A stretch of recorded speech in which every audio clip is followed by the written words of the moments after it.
Hello, my name is Brendan, and my character's name is Dorin Duskmourn. He is a dwarf, so he's a cleric of the Twilight Order. When you look at Dorin, he is a little bit on the big side for a dwarf, so he's around 5 foot tall, but he's not big and stocky like you imagine other mountain dwarves. He is rather more lean and wiry, but you can see this kind of strength underneath that as well. The first thing you notice about Dorin is his shock of red-brown hair, and he also has a big bushy red beard kind of down to his navel. When Dorin looks at you, he has a very kind of smoldering intensity. He wears armor, as befitting his station as a Dusk Knight. He is drawn to protect others. Hello, I'm Scott.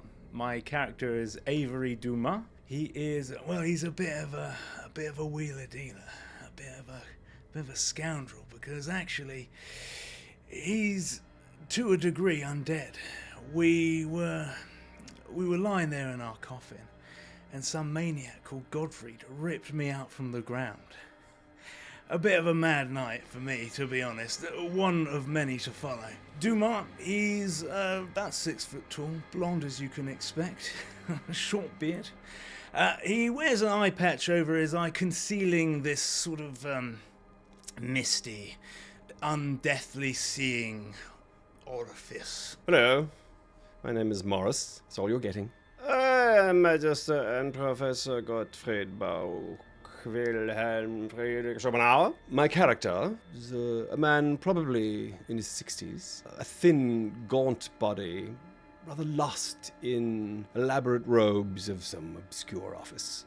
His very serious expression fending off all oncomers on his face. I am one of the foremost scholars of Brenier, a leading authority in the arcane, metaphysics, theology, philology, etc., etc.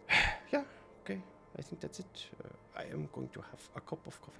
Hello, I'm Grace Kelly Miller and I'm playing Georgina Flock, also known as George or Georgie by her friends. And she's a broad, muscular, strong woman in her early 30s. She's 5'11", though appears 6 foot with her dirty blonde and grey hair piled up in plaits on top of her head. She wears a jumbled mix of humble country clothing with moments of knitwear, all topped off with a very fine cream doublet. Overall, she has the look of someone who has been on quite the bender or rager, as she's a barbarian. Yet, despite this rough around the edges look, her grey eyes seem to sparkle with a zest for life. Hello and welcome to episode 7 of the Duskmourn Chronicles. We are gathered here again to play, and as per your request, we are going to be doing a recap of what happened in episode 6. And if you haven't watched that yet, you're in for a treat. So, to do that, the Dice of Destiny is going to decide, and it is Doran. Oh, okay, perfect. The dice have chosen, therefore I better go. So we had just defeated some carnivorous plant-owning couple, and we had gone through into their basement. There was a kind of wall we broke through, and we ended up in an undercroft, or some type of old subterranean cavern cave from a long time ago. And in this cave we found an obsidian dragon was there. There was a kind of creepy, kind of stone dead guy asking us not to touch anything. He was very clear about that. He was very clear. Very about clear. not touching anything. Don't touch anything. Anyway. Never gonna live this shit down. Fast forward a few moments, and of course Gottfried got a hard on looking for some books, and eventually It was the first time in 20 years. he touched something, and unfortunately all hell broke loose, and there was a lot of fighting, and we just about managed to escape by the skin of our teeth into a safe zone. Or so we thought. Actually, it turned out to be a warehouse or a safe house of a massive crime criminal called Teague, and we were up to our necks in more kind of trouble. A crime criminal. He was a crime criminal. A crime criminal. That's a crime lord. Crime criminal. A lot of crime. I'm not talking about Crime criminal. All right. That's it. So that's where we find ourselves. Let's get on with it. Hello and welcome to this week's episode of the Duskmourn Chronicles. We are back. We've got new audio. We've got a new layout. All things are shiny and cool and new and wonderful. And we're still in the same place as we were last time. Now, we will be doing, as you saw, a review at the front of each episode, and we'll do a closer as well. So just bear with us on that one. Dear God, let's not forget to do that. So, You are all inside this very small little room with its table, its chair, its neat bed, and crates that have all been marked with the bird who appears to have dribbled into a skull. The owner being one by Mr. Teague, whom Avery seemed to know. Currently, there is a very heavy bag full of books being carried by... Is it Godfrey? It's me. You're carrying the books as well? Yes. Okay, so this is the Avery show. Everyone else is just following along. Oh, come on, guys. I'll share the spotlight. Oh my god. The creep is so strong in this one. Anyway, no, it's all good. So yes, you are in this warehouse, well, in the safe house of Teagues.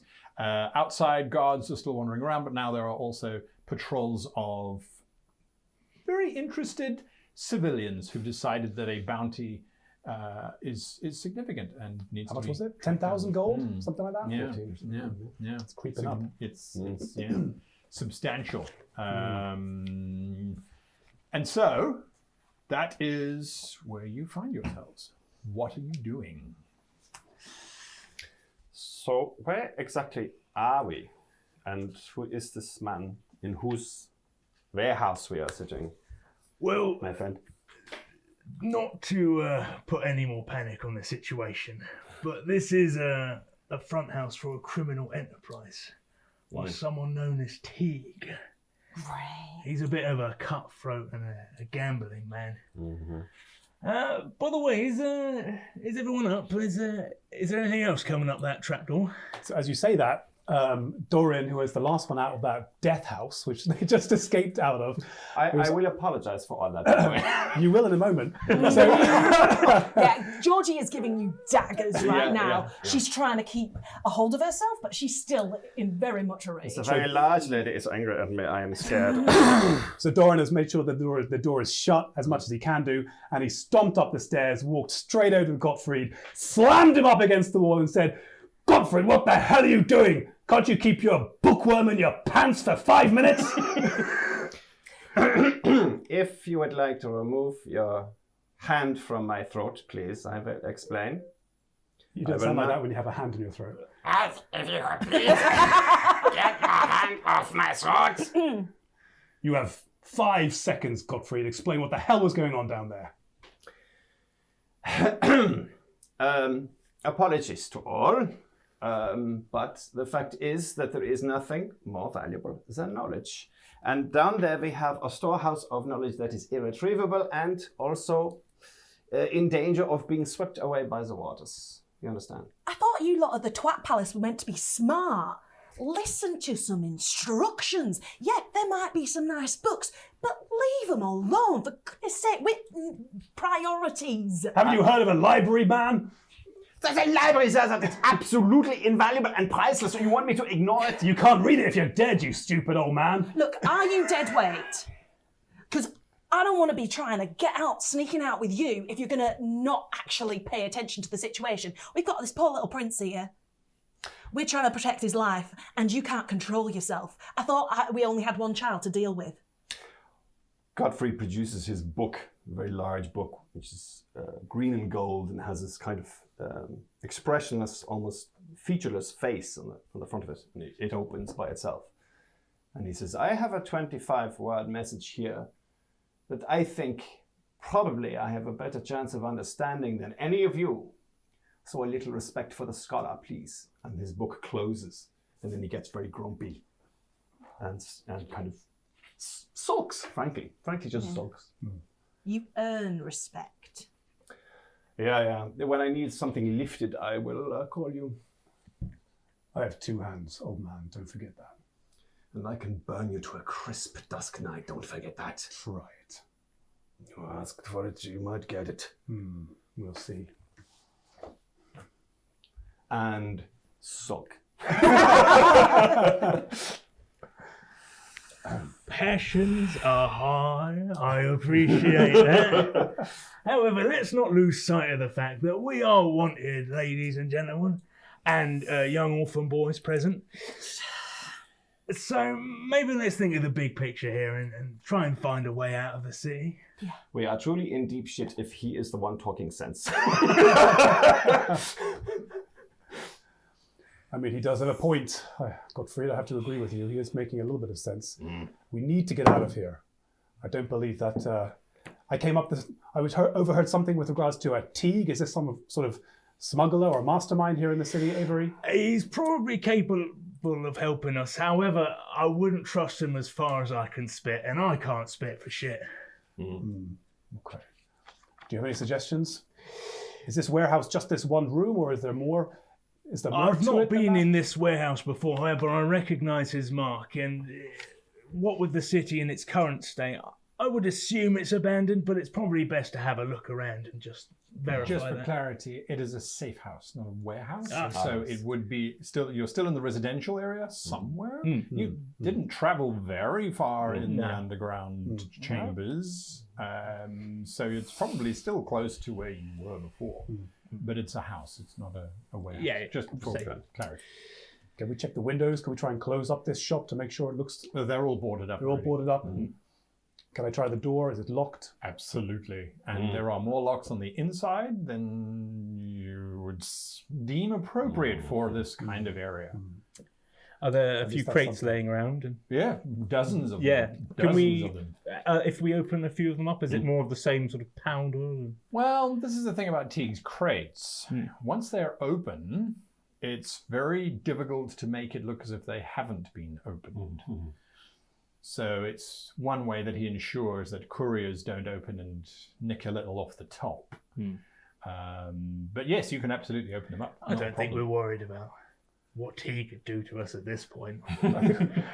Where does he come on our list of problems right now? Apart from mysterious overlord emperor, exploding heads, Right. the whole city looking for You us. know that amulet that the young prince is now wearing? I kind of stole that from Teague, so he might Of be course you interested did. in getting that back. However, it does hide us from, hide the prince from his prying eyes. All right, well, it seems like you're already in deep shit with them anyway, so why not? Let's open some Getting in crates. deep shit is a speciality of mine. I'm starting to realise that. This is kind of my forte, what we're in right now. Doran, give me a wisdom saving throw, please. Oh, 17. 17. There is a sensation that something or someone is attempting to communicate with you via some kind of magical ability, but you have no idea whom or what. Just communicate? It seems as if someone has sort of said, "Hey, you." Do you choose to accept the message or not? I mean, we're so deep in it anyway. So, yes. Who's that? I say in my mind. All right. The message reads, "My love, I have done as you asked. A ship awaits in the harbour. At the main gate, take the 3rd tower. It contains supplies and more information about the ship. I cannot join you as we have been summoned to the Citadel." And that's all that it is. A message. Into my head. Into your head only. Okay. So Doran's eyes gloss over for a minute, and I seem to have been communicated by a trusted friend, someone from my order, and they are advising us that if we can get to the port and we can access the 3rd tower, we can find a way out of this mess. So that seems to me to be our best lead at escaping this mess that we're in currently. Do we think the streets are still being patrolled? Undoubtedly. Open up! Open up! We want the prince! That's from across the street. that answers that question. Georgie goes over to Alexander to see that. He's still sulking. Yeah, okay. You doing all right? Can I talk to my mum and dad now? Not just yet. Can we bring them back from the dead? Bit of a tall ask. We're going to do our best to make sure you're safe. What's the point of being safe if I don't have my mum and dad? You know, it's I appreciate it's tough. I lost my dad about your age as well. But you can get through it. Your dad was my age when he died.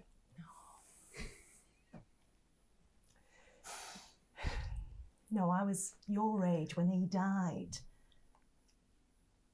It is tough. But I think you're made of tough stuff too. Are you not? Give me a persuasion check with advantage. Okay. Ooh. Ooh, that is natural 20 plus stuff. The Persuasion natural plus 20 one. sold me. He is no longer frightened as he bucks up under your wonderful speech. Okay. I am. Yeah, you are. Yeah. You're going to come through this, Alexander. Yes. Yeah. All right. And she gives him a gentle little punch in the shoulder, but like definitely trying not to hurt him. Just 2 points damage rather. Yeah. He definitely is a little fragile teenager. Yeah. It's all right. We got you. Well, I have. All right. Doran is watching Georgie the whole time, just watching what she's doing and kind of very appreciative of her efforts to calm down the boy. All right. Well, door's locked, guards outside, death trap downstairs.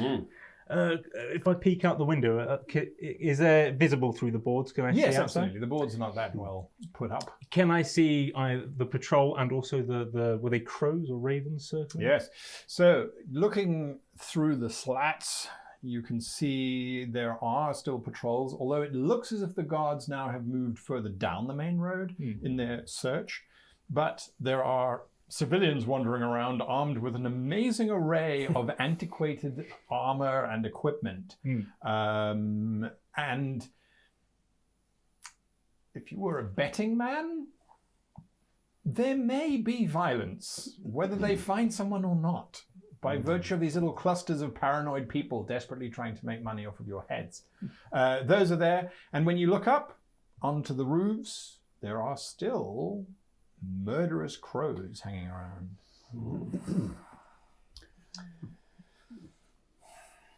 I have one question. When I received that message, could I have responded as well or not? No. Okay. It seems to me like the best bet, therefore, is to lie low until darkness, if we can. There's a better chance of reaching the port with cover of darkness. Do they know what we look like? There was a mention of a patch by one of the guards, and he has an eye patch. Is there any way that we can try and make ourselves look different and get out there with the rabble? Pretend we're doing the same thing? 2 points. One, everybody knows what the prince looks like. So in terms of that question. Yeah. The other question, that thing that happened in your head, anybody in town can go to the Mages Guild and get messages sent to somebody. So this is something that's fairly common within Hardenley. It costs a bucket of money. I think it's about 10 gold pieces. So it's 10 gold for the spell, and it sends it once, because literally it's like sending a telegram, only it's magic. It's a sending spell. Yeah. Well, I have the magical capability of changing someone's appearance for an hour. Whether that be the prince's, probably the best option. I think the prince is the most recognizable. So it seems to me if we disguise him, at least the rest of us can gather the accoutrement and try and dress up or change our appearance somehow. I mean, Is there any chance there would be clothing of some kind in these crates? Because I'm dressed in my robes of the Magister and Professor. You are obviously, Sorry. this one. Maybe the order might be someone to turn to. Hide Very amongst. immediately we must. if we can get a ourselves. message to the order, we might be able to request some help. I do have friends still on the inside who might not be influenced by the mess going on here. I can't remember whether I think I did re-summon Saul. Remember, I dismissed him because he was trapped in a little spot. So I could re-summon him. Give me 10 minutes. Is it 10 minutes? The bat? Yep. But that made it last time to the Twilight Sanctuary. Actually, it takes an hour. We could Short do rest. with some. So I'll healing, start maybe? doing that. I'll shout him. Did you dismiss him or did he die? Because can't No, you just I can dismiss him and then resummon him. So Yeah, he was crows. trapped, and I just went, you can go back to hell. Oh, okay, fair. Yeah. Back to hell. It'll take an Saul. hour to resummon, in which case we have time for a short rest, which might be useful Indeed. to... Yeah, and We're I kind can of do safe a- in this boarded up area. I imagine it's going to be quite well... It's a safe house, right? So it's... Safe as anywhere right now for Yeah. us. I've got some flapjack if people want some. Georgie goes into our bag and starts getting some flapjack, which will make you all feel a bit better because I have chef's feet. Oh! So special food. It gives a thing. I'll work out how that works. Whilst you I'll carry be on casting roleplaying. a casting a I'm spell? munching. No, You get the smallest bit of Oh, I'm sure I flapjack. do, yeah. The one you've spat on. Oh yeah, yeah. It's the bit that was right at the bottom, and it's got bits of lint it's- stuck to it. It's all the You dried can have that cranberries, so one. no one wants. Yeah. And also, if we're resting, I can just play a short note on my viol, and we'll all feel a little bit more rested. So just let me harmonise with it, and that'll do. Good. You're feeling 1d6 extra rested. Ooh, okay. While I Being attacked by some divine light. Yes. Oh my It was god. my soul. Cast Bless on Guy. I have come to you with a message. Sunscreen. Right. Doran, what are you doing while everyone else is baking, singing, or chanting? Yeah, I mean, I'd like to go over to... Well, as long as I'm resting as well, so short You'll resting. get 3 hit points. Ooh, thank you very much. 3. do I have to be From taking the a short rest for that to happen? Yes. Yes, Oh, so you don't get good. Yeah. I'm glad. Yeah, there you go. I'm really happy about that. Oh, dear. I think I will approach the king, or the prince, and I will kind of gonna roll some. kneel down on next to him. And maybe I'll, before the short rest happens, I will kneel down and say, boy, are you okay? You look injured. Can I take care of some of this injury for you? And make you feel a little bit better? I am fine. I will power through it. Nice. Everyone needs a little bit of help. A barbarian energy.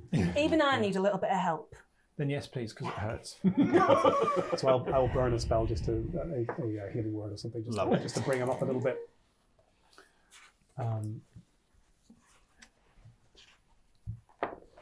All right. Okay. Does your sort of healing list thus It just happens if you're taking a short rest, you just get to also roll a d6 and get An that extra help. one. Yeah, just at the end, and just get that as well in health. let's do that.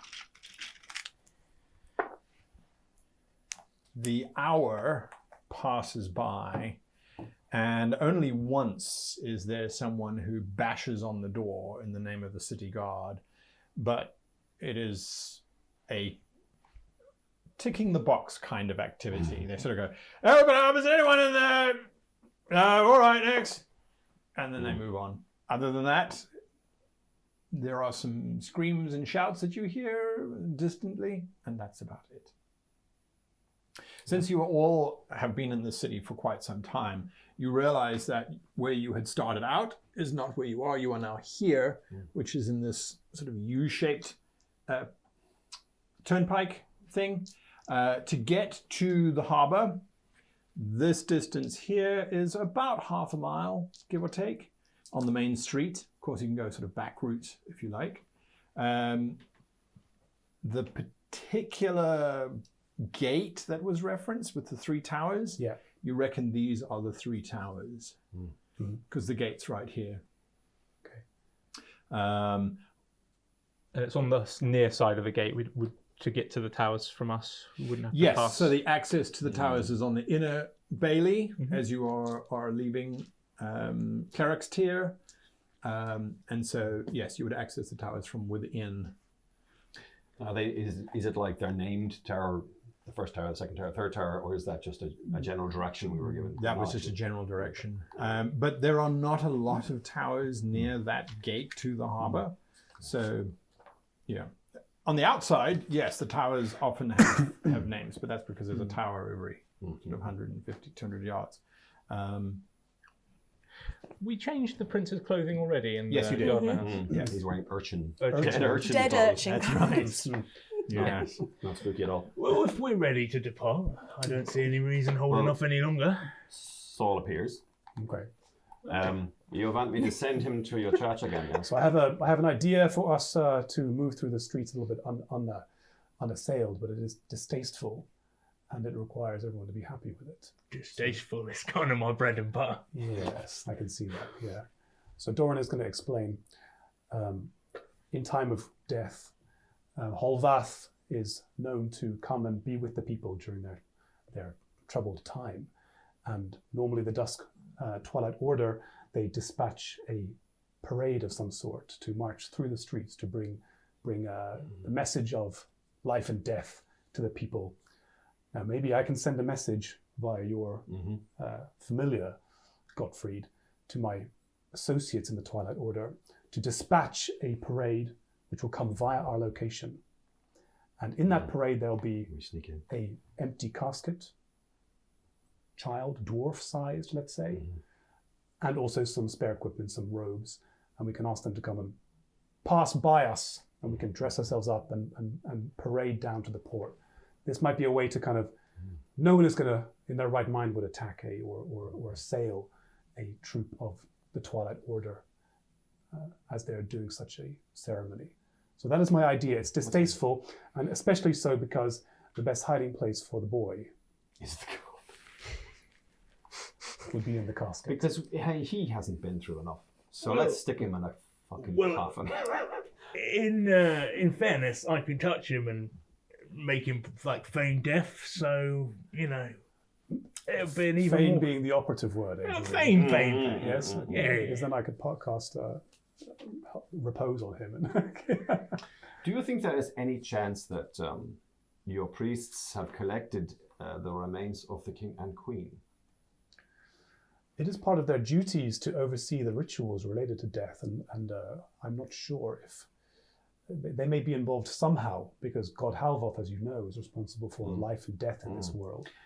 So I'm thinking if we can, at that point I'll look at Alexander and I'll say, Georgie, can you talk to Alexander for a moment? He should not hear what I'm about to say. What's the magic word? Please. With pleasure. She's terrifying. Now, Comes over. so if we can, as you know, it is possible to speak for the dead. This is a skill I believe you may be able to access. If we can find enough parts of the bodies of the king and queen, perhaps the fragments of their heads, little bits of brain, etc. We put them together. I'm pretty sure I got a little bit of face on the bottom of my shoe. Well, there you are. We put this together. Maybe I do a little surgery. I am a surgeon. Maybe we can use this as a component to speak with them and find out what they know about their own murder. Playing with life and death is not something that the priests of Halvoth enjoy doing. But I know, but you can speak with the dead, can you not? Temporarily. That is We're not talking about transitioning. There's nothing here related to bringing people back and undead creatures, which are an abomination. Calm yourself, my friend. Calm yourself for a moment. Do you like the flapjack? It's got a good flavour, hasn't it? Yeah. All I'm saying is that we speak to them to find out what they know, and that's it. You understand? It is a skill that is known to me. I cannot do it yet. So, all I would ask you is this. We send a message with your plan, a very good idea, by the way, and also we ask them if they can obtain some of the fragments of the skulls of deceased regents. That's all. What would you ask? What would you ask these fragments? What secrets do you think they hold? They might know who has conspired against them to contrive their death. Simple as that. What are the enemies of the king and queen? It's a stretch, Gottfried, but it makes a macabre sense as well. Well, we're in a very macabre situation. I agree to this plan, this addition to the plan, in one condition. The boy does not. Of course. I think he's been through enough. I'm not that bad. So I will produce my magical quill, Funk, and we'll write that message together. Okay. The two requests.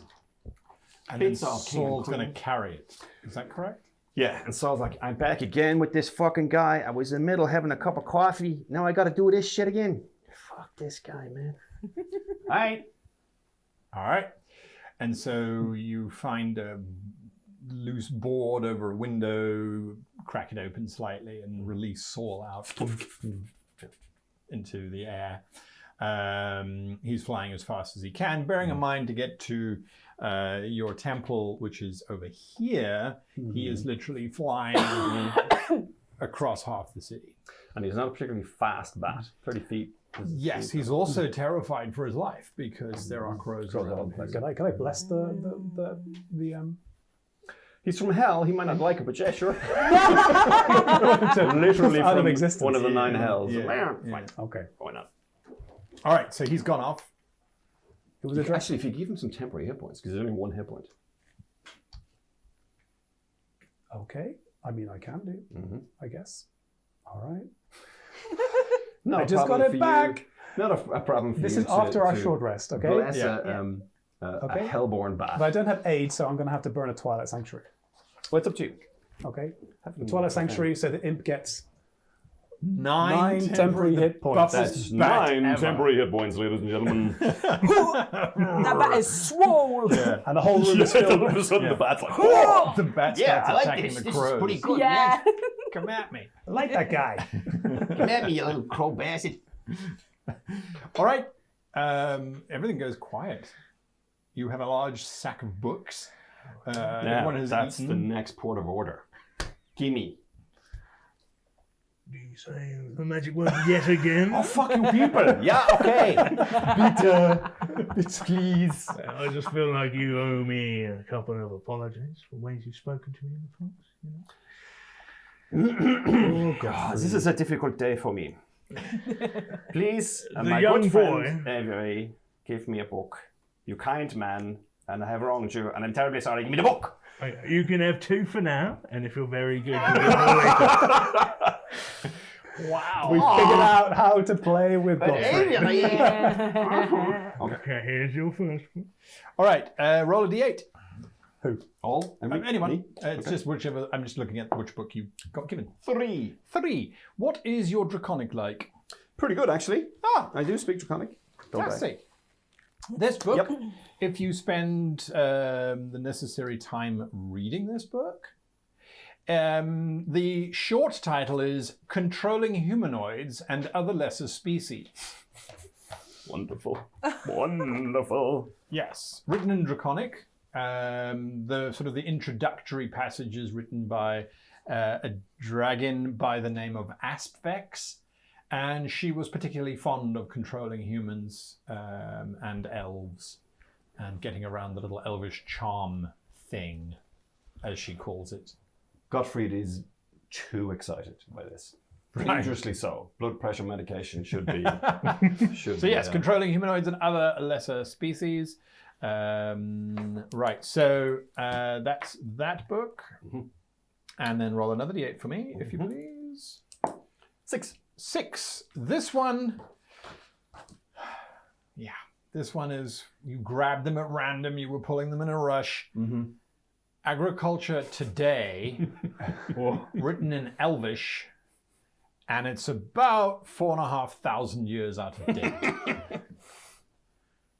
Okay. However, if you read it, you will know pretty much everything that the elves were thinking about in terms of agriculture. This is of invaluable historical significance. No doubt, no I'll doubt. say this about Gottfried. He's not picky, you know. He's like, knowledge is a capital K. Yeah. I've been to a few of his lectures. They were really boring.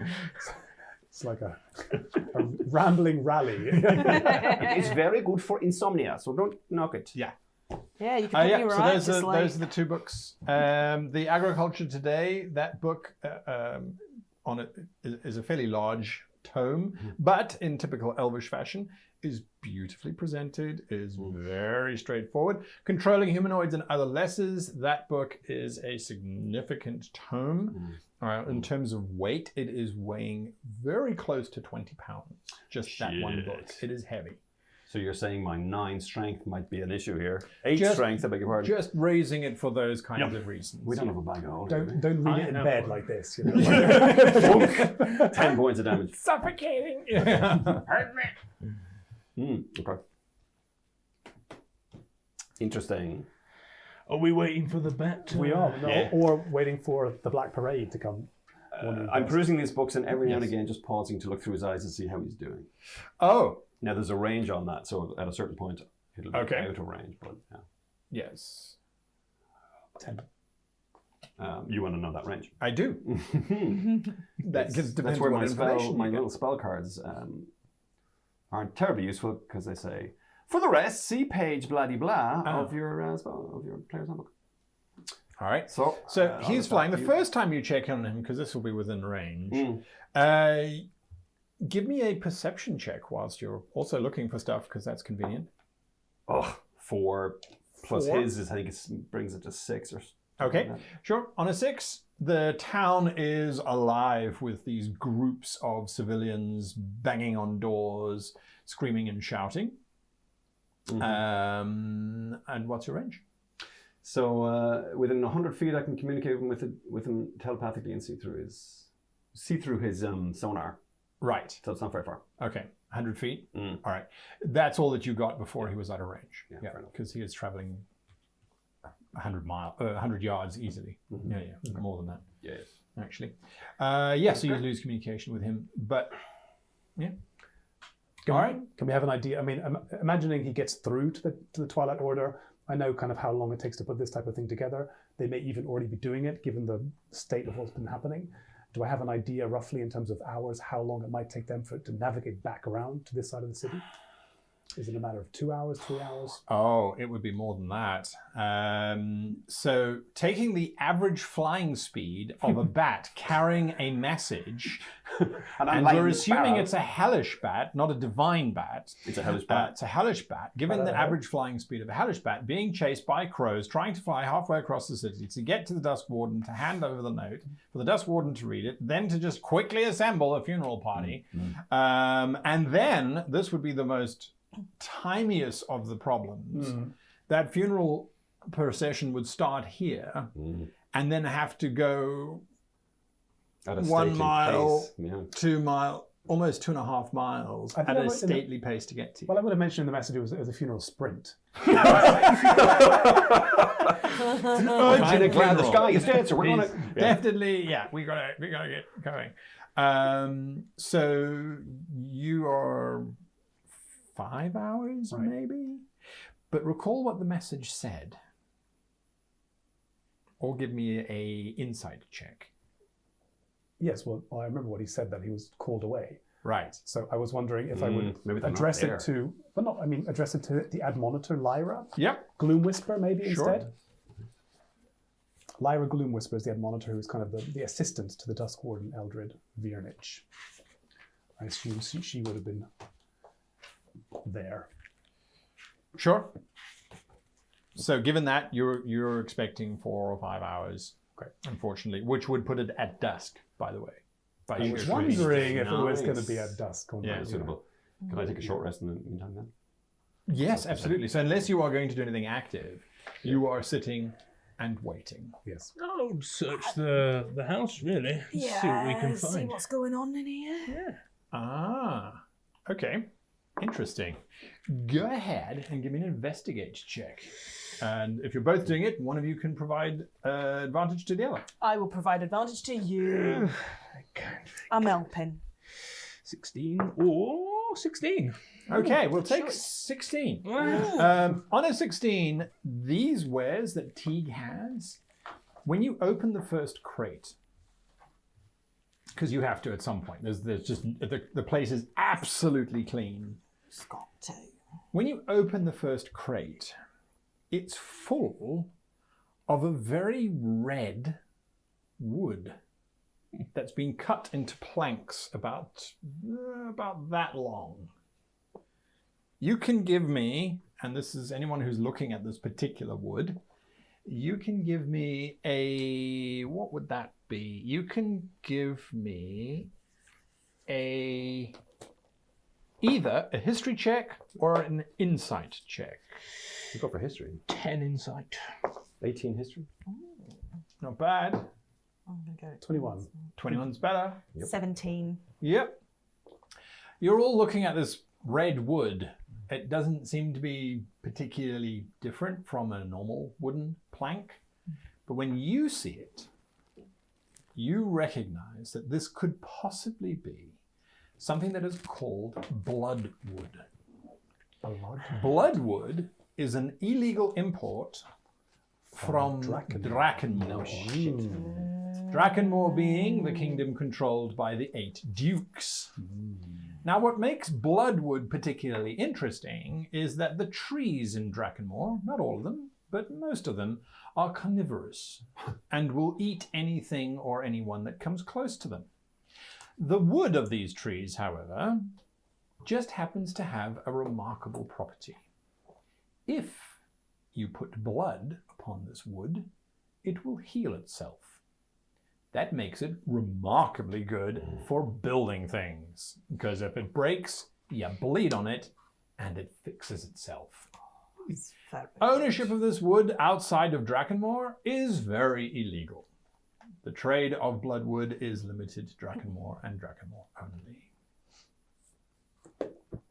So Teague's got 40 boxes of it sitting in this safe house. Enough to build, and here Doran is musing, enough to build what exactly? A log cabin? Or I doubt it. a siege engine? Or I don't Lots know. of coffins. Self-healing coffins the grave never collapses in. I mean, that's convenient, but... Not terribly. Yeah. Would you have any idea, Avery? I mean, you seem to know this Teague chap a little bit better. Yeah. Why would someone have 40 boxes of bloodwood? Well, imports and exports, things going through Teague and making money. It makes sense. Can't think he'd have any use of it for himself. Probably selling it on for profit. Most likely. And profit indeed. One of these crates, street value, self-healing wood, a couple $1,000 gold. Take some. What am I going to do with a crate full of wood? Put it in with the apples. Remember the apples we stole? Oranges. Oranges. Yeah. Oranges, Sometimes I bugs, forget. and bloodwood. Okay. Your little band of thieves are... I don't see any practical use for it at the moment. However, should we build our own ship to sail out here, maybe? Yeah, you'd need more than 40 crates of this stuff. Yeah, quite possibly. It seems this Drakenmoor stuff is pretty popular here. Weren't those plants from Drakenmoor as well? Yes. And the boy mentioned that when we asked him The who scary. might threaten his parents, he mentioned a Drakenmoor. What was his name? Fell or something. What was the name again, boy, that you mentioned? It's not fair to throw the GM that kind of question when the GM didn't write it down and just... Did any of us No, write I it did. down? I did. I've got it here. Duke something? Yes. Hang on. An emissary? Van Kask. Oh, Van Kask. I did not write that down. Neither did I. So we have a few hours here. I want to ask you a question about, I'd say, kind of a player character knowledge. So Gottfried's got some time to pour over these 25 words. I think, and you correct me if I'm wrong, that he can reasonably conclude, first of all, so the message came to his head and it was recognizably his inner monologue, his inner voice, whatever. Correct. So this message he can assume is from his future self, because he didn't send it in the past, he's not sending it now, plus 2 of the sentences are in the future tense. Right. Just remind us what the sentence is. Yes, indeed. That's not it. Well, that's close enough. Post-cataclysm, Belcour's song, Lich, in brackets, will open port into Shadowfell, life and song will not prevail, 6 crystals complete the ritual. So, now wait a minute now. That's not it, because there was another little sentence about the rod sending a message to the past. I have that somewhere. I'll find it in a minute. All right. Basically, so we can conclude that it's from himself in the future. It mentions a ritual that involves 6 crystals that opens a portal to the Shadowfell. I presume that doesn't ring any bells, like I know that ritual or I've heard of that ritual. You have a few books on the Shadowfell. Purely from an Arcana perspective, there are many things that open portals. Why would the 6 crystals be significant? Possibly because of the scale of the portal. As in, this would not be something that 6 or 7 people could wander through. Yeah. More, this would be something that armies could wander through. Okay. So, and I'm going to find this in a minute, but the sentence about the rod that's used to send a message to the past. So, apart from the fact that Godfrey would probably reasonably conclude that he must have had that rod or something like it to send this message in the first place, there's also the possibility that whoever this Balcor song is, he in the future uses this to possibly send messages back to the past, maybe to himself or his allies, to make all this horrible shit happen in the first place, if he is the author of all this, so that if we find this rod and destroy it, he can't do that in the future, and so we kill this whole thing in the crib before it even happens. So maybe we want to find that rod, and maybe that's even a priority. I presume I don't know, I haven't read about such a rod. There are many artifacts that litter Braxia. Your best bet there would be to head to either the Elvish territories of Athene Vasul. Their libraries are magnificent in terms of cataloguing things. Okay. Assuming that it is even a thing. Yeah. Okay. That was all. I think I'd like to approach the prince now, if that's all right. Sure. How we doing, young men? I'm tough. That is correct. You've had to learn something very difficult today. You've learned that the world is not so full of sunshine and rainbows and easy paths. There comes a crossroad in many people's lives, and it's unfortunate you've had to experience this so early. That's not true. No? No. Georgie's dad also died. When she was my age. Yeah. Not when he was my age. Well done. He's keeping up. He is. He's learning. You and Georgie both will have learned that there are some doors that you go through that you don't come back from.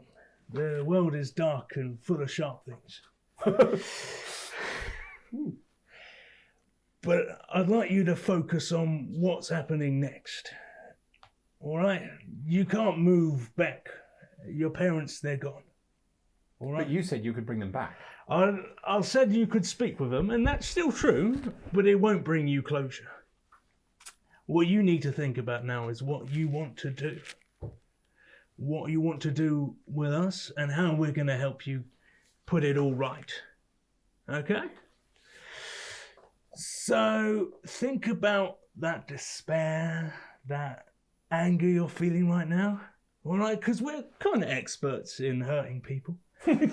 And we use that anger, right? And we express it onto others. So I want you to just take that right now and, think about that knife I gave you earlier and start thinking about how to prepare yourself for when your enemies come for you.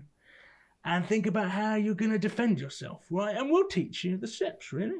How does that sound? They're coming for me. Oh, God. They're coming for all of us, but particularly I think you're in the middle of something big. Something incomprehensible to one of your age. You mean the assassination of my father's entire line so that someone can usurp my throne? Oh, he's sharp, this kid, when it comes to... You are actually rather on the money there. Oh, no. I was taught it by my tutors.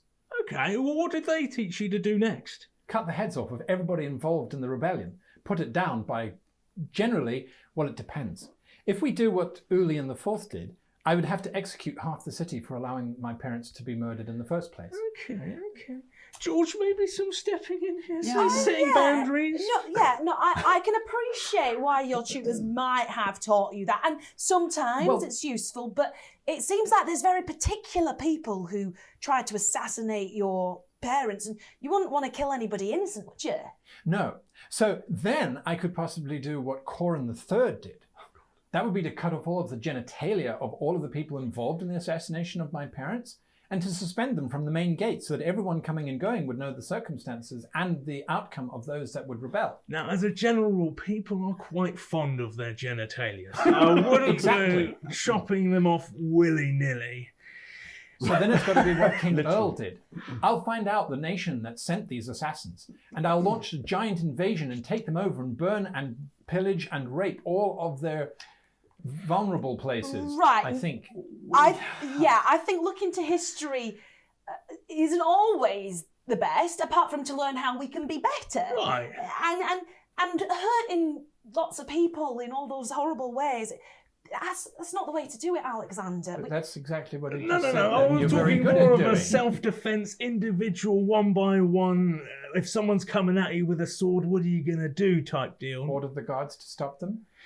Well, let's say that the guards have been told that you're now the problem. The boy is right. We should invade? The boy is right. The god Halvoth teaches that there is life and there is death, that life brings death, death brings life. It's about transition.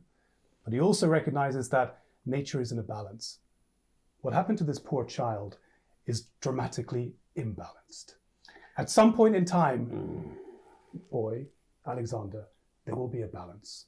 Something needs to happen on the other side of that spectrum so that the wrongs that were committed are righted. And we will be here standing next to you.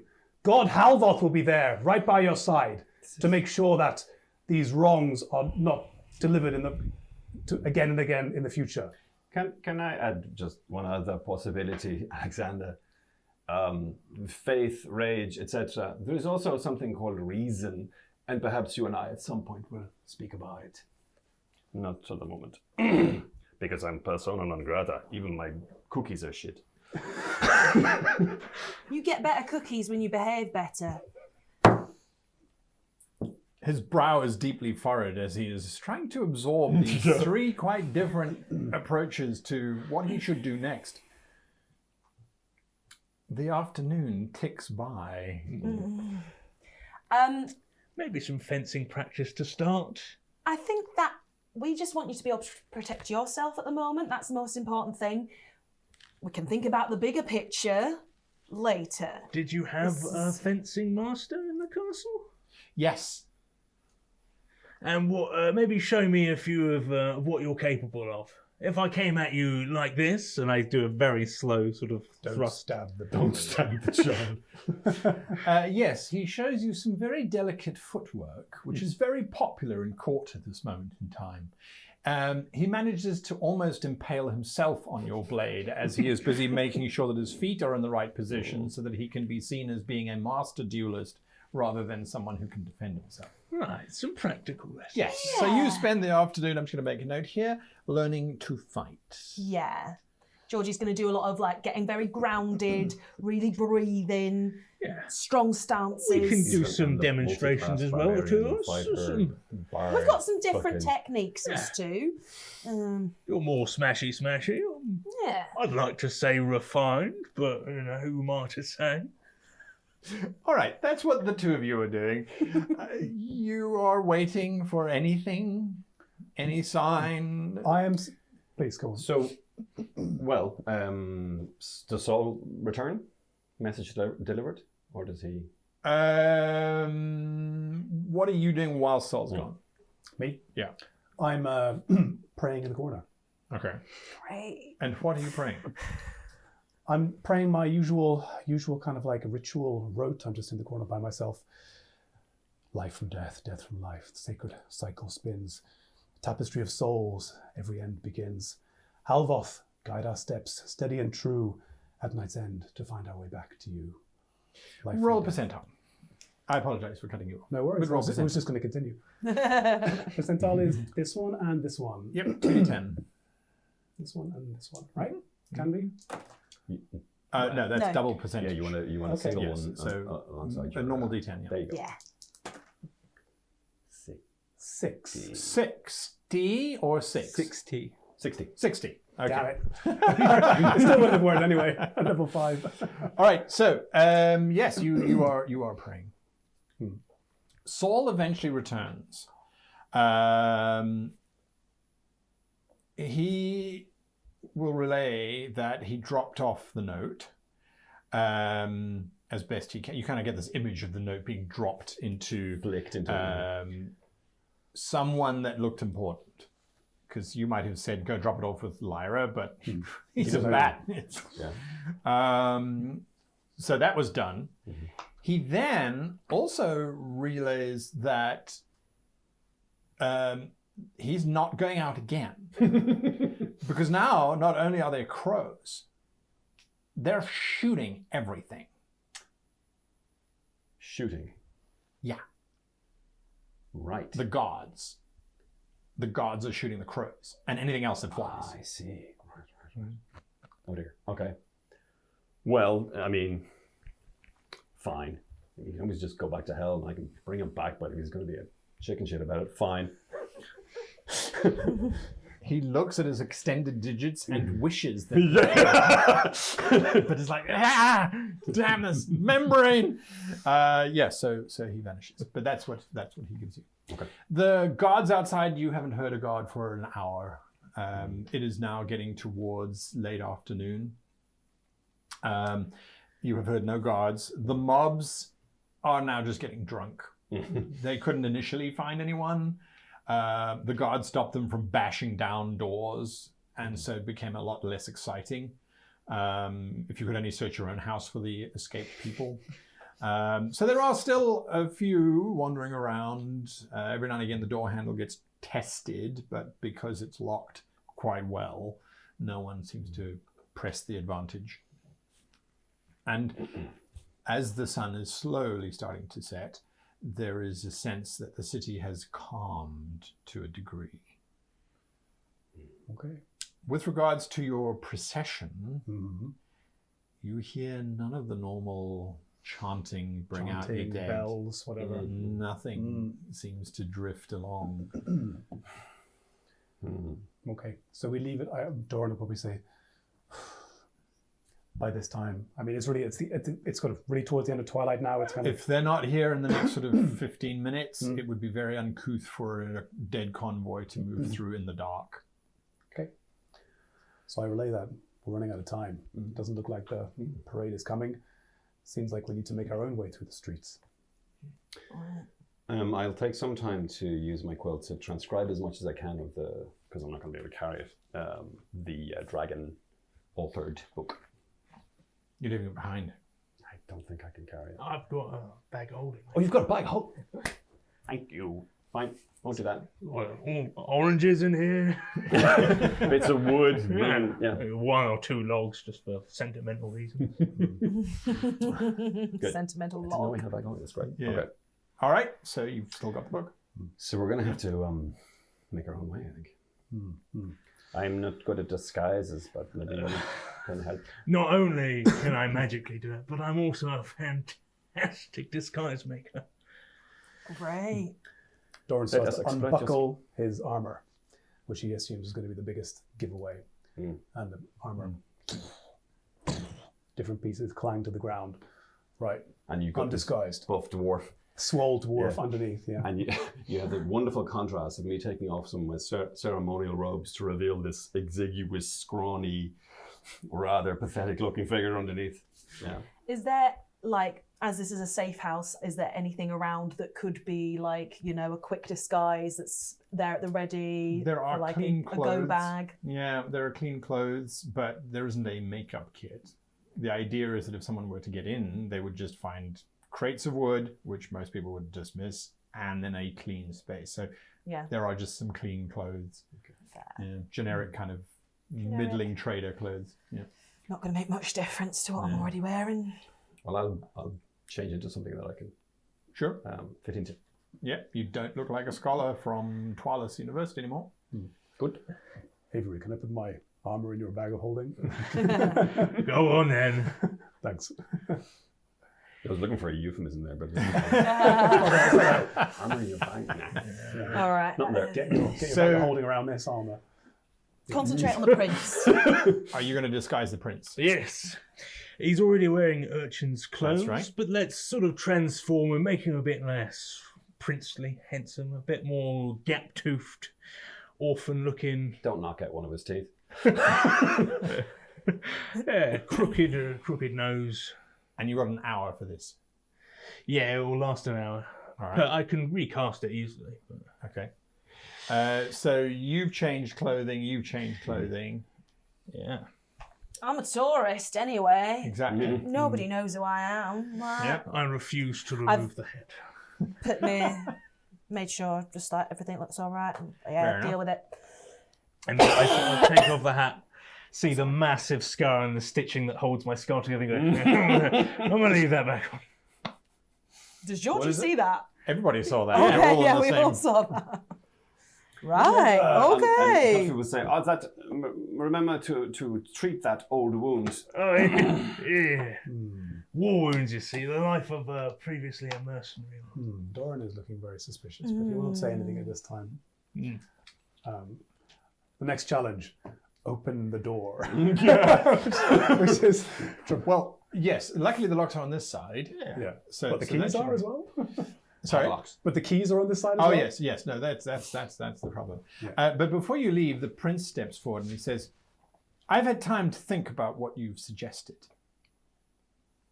and I think I know what I want to do next. Oh, yeah? We need to retake the castle.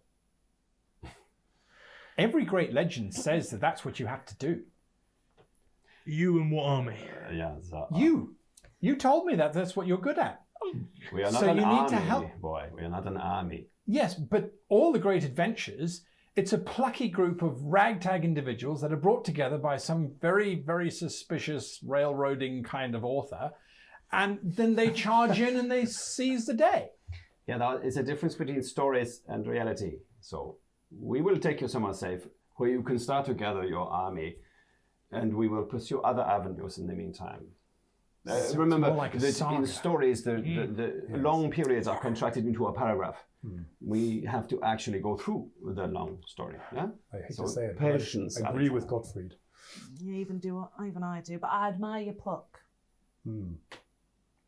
Maybe once you've worked on a few of those sword fighting techniques, and I can't easily just do this and like instantly knock the dagger out of his hand from a quick draw. Maybe when you're tough enough to withstand something like that, then we'll go back and take the castle, and you'll be the champion of the day. You have the heart of a warrior, young Alexander. I imagine in the future we'll fight together again, side by side, against some great evil. And we'll be 15th level, and it'll be awesome. The reshadow, foreshadow. That old trick. Okay. Well, then I will hold you to that. When you can no longer best me in swordplay, you will help me retake this castle. Yeah, it's a deal. Sounds pretty solid to me. Doran holds out his hand. Shake. We agree. Like a man. The prince picks up his dagger and then very foolishly cuts across his palm. Silly boy. His eyes tear up, but he sticks his hand out. I clasp his hand and cast Healing Word. And on that note, we'll be back next week. Right, so that was the episode, and just before we go, little bit of a question. Dice of Destiny once again, and this time, it's Gottfried. Gottfried, what did you enjoy most about this last session?